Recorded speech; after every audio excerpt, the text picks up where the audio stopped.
स्वप्न पूर्ण केलं देवानं नंदेश्वर गावाचं, स्वप्न पूर्ण केलं देवानं नंदेश्वर गावाचं. अहो मंदिर हे बांधलं छान बाळकृष्ण माऊलींचं, मंदिर हे बांधलं छान बाळकृष्ण माऊलींचं.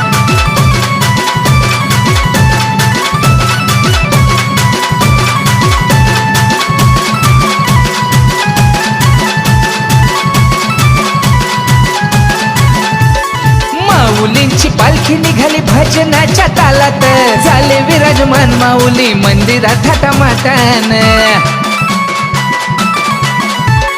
माऊलींची पालखी निघाली भजनाच्या तालात, झाले विराजमान माऊली मंदिरात थाटामाटान. अहो मंदिर हे बांधलं छान बाळकृष्ण माऊलींचं, मंदिर हे बांधलं छान बाळकृष्ण माऊलींचं.